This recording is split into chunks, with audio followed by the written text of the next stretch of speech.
When Adolf Hitler and the Nazis came to power in 1933, there were several thousand black people living in Germany. The Nazi regime discriminated against them because the Nazis viewed black people as racially inferior. During the Nazi era, 1933-1945, the Nazis used racial laws and policies to restrict the economic and social opportunities of black people in Germany. They also harassed, imprisoned, sterilized, and murdered an unknown number of black people. Before World War I, several thousand black people came to Germany from Africa, North and South America, and the Caribbean. Almost all of these sojourners were men. A significant number of them came from Germany's African colonies, especially from Cameroon. During the colonial period, the Germans imposed strict migration restrictions on their colonial subjects. The German authorities wanted to limit the number of black permanent residents in Germany and curtail the growth of any significant black population there. Despite these restrictions, black men from the colonies and beyond often came to Germany to learn trades or engage in other work. They sought educational opportunities as apprentices and students. They also came to work as servants and sailors. A significant number came to Germany as paid performers in exploitative public exhibitions called human zoos. The majority of black visitors intended to stay in Germany for only a short time. Most black men and women who traveled to Germany returned home before World War I. A smaller number chose to remain. Additionally, some black people who had not planned on staying in Germany were trapped there by the war. The outbreak of hostilities in 1914 limited international travel and migration within and beyond Europe. Even after World War I ended in 1918, most of Germany's former colonial subjects could not easily return to their places of birth or move abroad. This was because Germany lost its colonies in the post-war peace settlements. In the new post-war order, Germany's former colonial subjects had neither German citizenship nor access to passports or travel documents. They were stranded in Germany, then known as the Weimar Republic, which no longer had any formal connection to its former colonies. During the Weimar Republic, Germany was home to a small, male-dominated black community whose members had mostly migrated to Germany before World War I. By the early 1920s, some of these men met and married local German women and had families. Many black German families lived in close proximity to one another in large cities, such as Berlin and Hamburg, as well as in Munich, Hanover, and Wiesbaden. Racism was a part of black people's everyday lives in Weimar, Germany. This made it difficult for them to find employment, a situation exacerbated by the Great Depression. White German women who married black men were often ostracized, making it difficult for them to find work as well. Black people were sometimes even marginalized within their own extended families. For example, Theodor Wanja Michael, born in 1925 in Berlin to a black Cameroonian father and a white German mother, remembered that his father was a taboo subject in his mother's family. A lack of citizenship was a central problem for black German families. As a result of the complexities of German citizenship at the time, the overwhelming majority of black men were not German citizens. This impacted their wives and children, whose own citizenship depended on that of the husband and father. Without citizenship, black men, their white wives, and their children could not fully integrate into economic, social, and political life in Germany. While the black community in Germany was small and marginalized, it was not an unknown presence.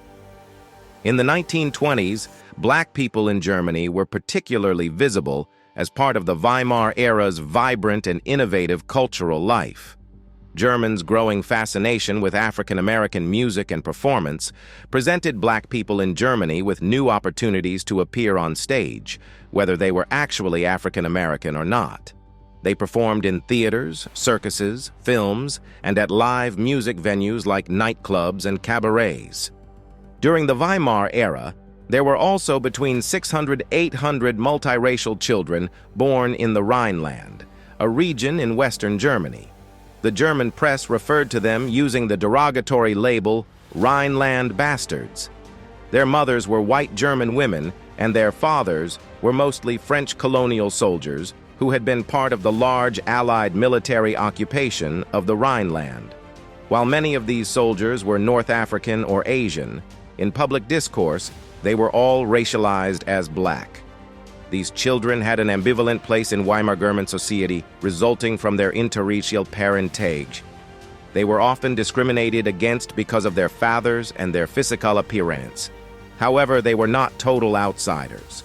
Most had German citizenship from their unmarried mothers. Socially, these children were often ostracized. They experienced racism from their neighbors, classmates, and even their own families. Some remained with their birth mothers or their families, but others were placed in children's homes or adopted. Adolf Hitler and the Nazi Party began to put their discriminatory and false ideas about race into law and practice when they came to power in Germany in 1933.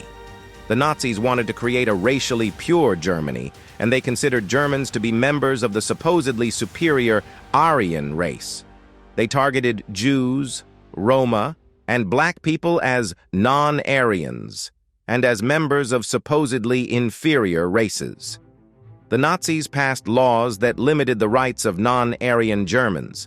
These laws were primarily intended to exclude Jews, but they also applied to black and Roman peoples.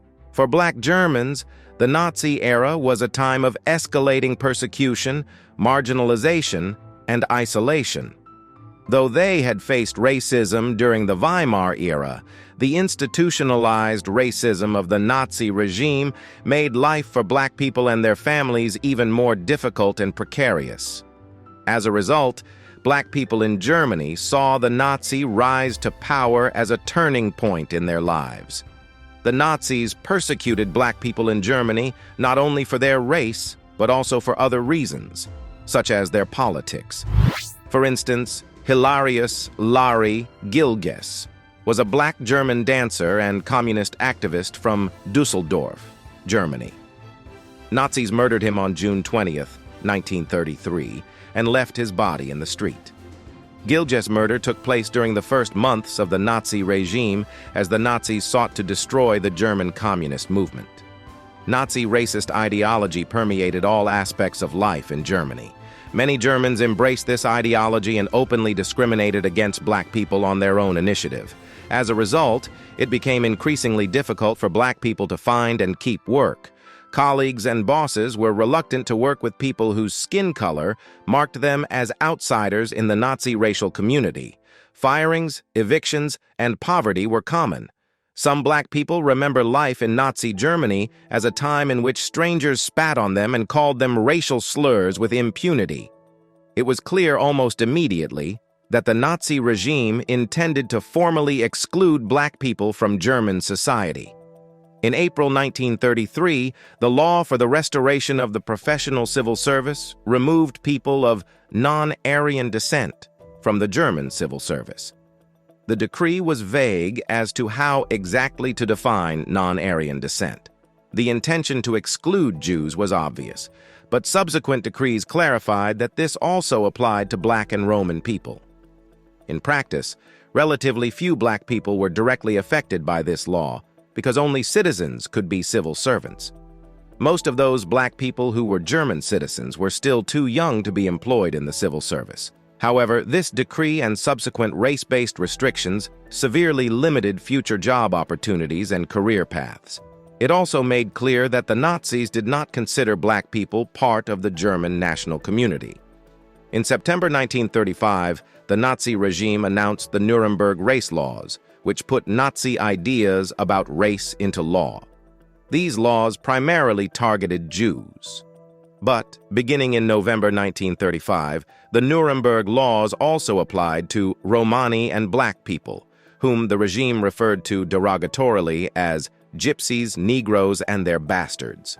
There were two Nuremberg race laws. The first, the Reich Citizenship Law, defined a German citizen as a person who is of German or related blood. The point was to exclude people whom the regime saw as racially inferior from having political rights in Germany. The second was the law for the protection of German blood and German honor. This law banned race mixing, or what was called race defilement. It forbade future intermarriages and sexual relations between Jews and people of German or related blood. A subsequent supplement to the law forbade black people in Germany to marry people of German or related blood. The goal was to prevent black people from marrying and having children with Germans. The Nuremberg race laws made it very difficult for black people in Germany to marry, start families, or build a future. They particularly affected those of reproductive and marrying age. While it was legal for black people to marry each other, these couples were rare because of the small size of the black community. Despite the Nuremberg laws, some black people and German Aryans still became romantically involved with one another. These relationships were dangerous for both partners, especially if they chose to try to legally marry. In Nazi Germany, everyone was required to apply for permission to marry. When interracial couples applied, their applications were consistently denied for racial reasons. These applications brought their interracial relationships to the attention of government authorities. This often had dire consequences for the couple. In multiple cases, marriage applications resulted in harassment, sterilization, and the breaking up of partnerships. Legal couples whose marriages predated the Nuremberg laws were harassed by the Nazi regime.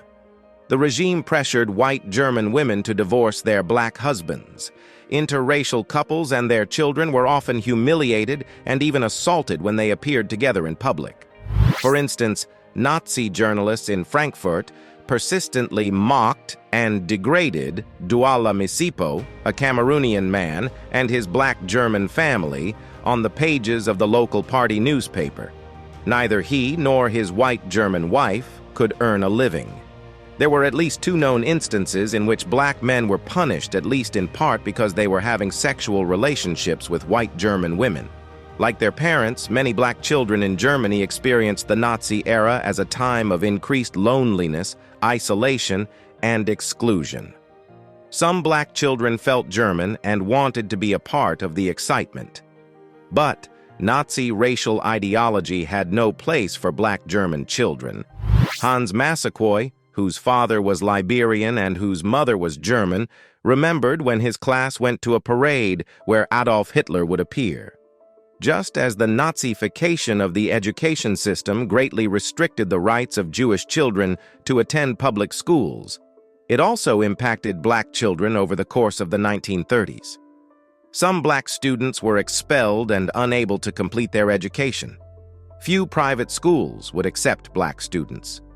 Finding apprenticeships, which in Germany was crucial to finding employment, became increasingly difficult. At first, discrimination against school children was an ad hoc and local initiative. But as the Nazis took increasing control over schooling, they introduced formal bans. In November 1938, after Kristallnacht, the Nazi regime completely banned all Jewish children from attending German public schools.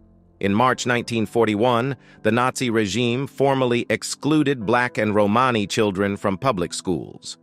The Nazis used forced sterilization to persecute black people in Germany, especially the multiracial children in the Rhineland. Sterilization is a procedure that makes a person unable to father or bear children. Today, enforced sterilization can be prosecuted as a war crime or a crime against humanity under international law. The Nazis forcibly sterilized hundreds of thousands of people, including people with disabilities and black people. Nazi leaders believed that these people represented threats to the health, strength, and purity of the Aryan race. The Nazi regime forcibly sterilized hundreds of black people because the Nazis sought to prevent what they saw as race mixing.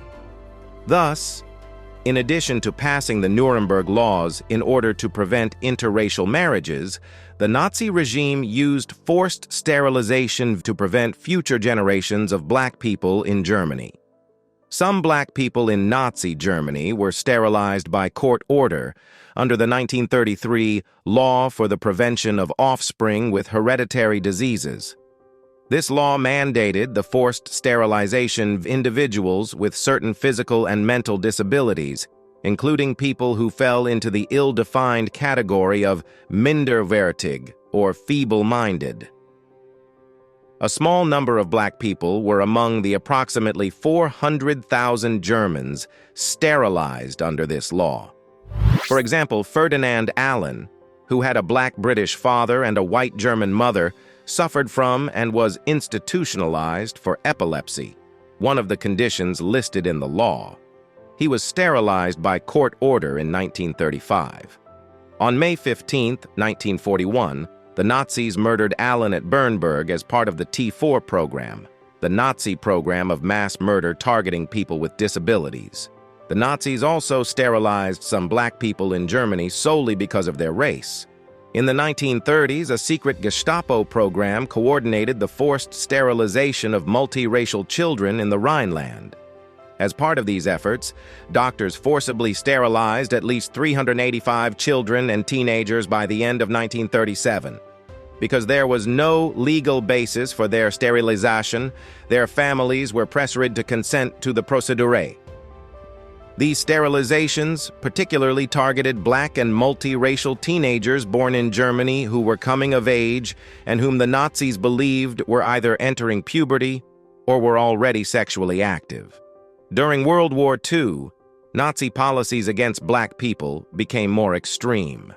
This occurred in the context of the broader radicalization of Nazi policies against supposed racial and political enemies. Because of laws and policies that sharpened discrimination and racism in Germany, many black people ended up imprisoned in workhouses, prisons, hospitals, psychiatric facilities, and concentration camps. There are multiple documented experiences of black people imprisoned in concentration camps. Others survived and left memoirs and testimonies of their experience. In the past several years, a number of memorial plaques called Stolperstein, dedicated to black victims of Nazi persecution and murder, have been laid in Germany. Scholars continue to research and uncover the stories of black victims of Nazi persecution. Their stories help illuminate not only the experience of black people under the Nazis, but also the far-reaching impact and tragic consequences of Nazi ideology for individuals and entire communities.